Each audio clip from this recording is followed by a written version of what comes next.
បាទគោរពជំរាបសួរទៅដល់ពុកម៉ែបងប្អូនលោកយាយលោកតាពូមីងទាំងអស់បាទជាពិសេសបងប្អូនដែលឃ្លាតឆ្ងាយស្រុកឬក៏ទៅនៅរស់នៅក្រៅស្រុកបារាំងអូស្ត្រាលីអាមេរិកអីឬគឺប្រទេសផ្សេងទៀតបាទថ្ងៃនេះដែរខ្ញុំនឹងមកបង្ហាញអំពីផ្លូវថ្មីមួយបាទដែលផ្លូវនេះខ្ញុំពីមុនមកក៏ខ្ញុំមិនដែលបានដឹងបានឃើញថាមានផ្លូវបាទកស៊ូបែបហ្នឹងធ្វើដែរបាទផ្លូវនេះគឺនៅខាងបងកំពង់ជ្រៃបាទចុះទៅភូមិតាបួព្រៃធំផ្លូវនេះពីមុនមកមិនដែលមានអ្នកធ្វើដំណើរទេបាទឃើញយើងមើលទៅអត់មានផ្ទះក្បែរហ្នឹងទេបាទពីមុនមកមានតែផ្លូវនៅខាងបងនឹងទៀតចុះទៅភូមិតាបួព្រៃធំហ្នឹងតែបច្ចុប្បន្នគឺគេមកធ្វើផ្លូវបេតុងនៅនេះវិញច្រកនេះវិញដោយសារផ្លូវនេះគឺវាជិតផ្សារជាងបាទហើយមើលជុំវិញហ្នឹងគឺសុទ្ធតែវាស្រែទាំងអស់បាទហើយខាងមុខនោះគឺមានចំការដូងមើលទៅមានចំការដូង2ខ្ញុំមើលពីចម្ងាយទៅខ្ញុំចង់ដឹងបាទខ្ញុំជិះម៉ូតូមកមើលដោយសារតែផ្លូវហ្នឹងវាដូចថ្មីសម្រាប់ខ្ញុំដែរខ្ញុំធ្លាប់នៅនឹងពីមុនក្មេងៗគឺអត់ដែលឃើញទេបាទអញ្ចឹងខ្ញុំឆ្លៀតមកថតបង្ហាញជូនពុកម៉ែបងប្អូននេះចំការដូងគេបាទពិតជាល្អមែនទែនបាទអញ្ចឹងបាទប្រជាកសិករយើងពិតជាមានគំនិតបាទឆ្លៀសវៃមែនទែនបាទតាំង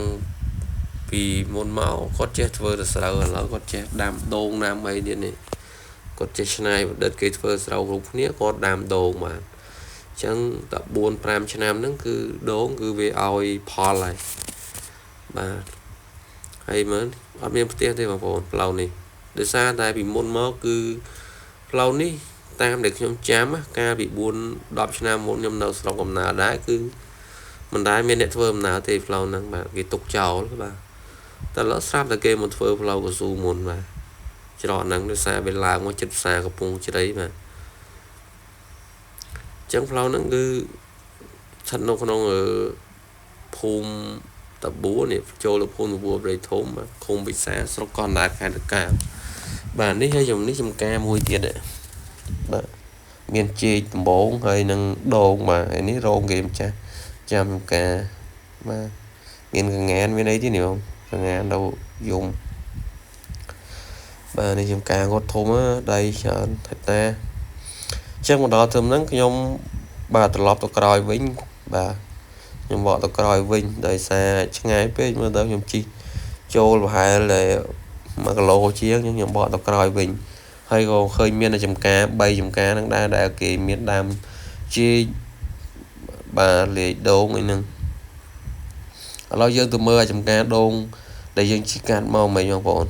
ចាំមើលតើដូងរបស់គាត់ហ្នឹងវាមានផ្លែខ្លះឬនៅឬក៏មាន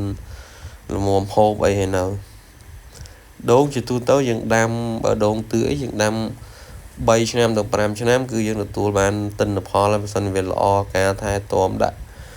ជីដាក់អីត្រូវតាមបច្ចេកទេសវាសัตว์អត់ស៊ីអីណាបាទអញ្ចឹងនេះអូផ្កាក្តឹបរបស់គាត់នេះខាងជើងផ្លូវបាទផ្លែជិតល្មមហូបបងប្អូននេះបាទនេះ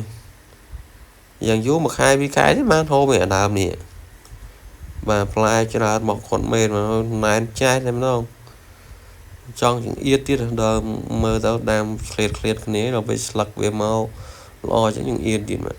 ហើយខាងបងផ្លូវនេះវាអត់ទាន់សូវល្អទេបាទតែមានផ្កាមួយដែរបាទ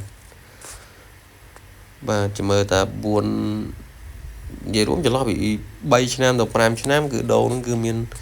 កាន់ផ្កាផ្លែបដាហើយអញ្ចឹងវាឆាប់បានលទ្ធផលដែរបាទ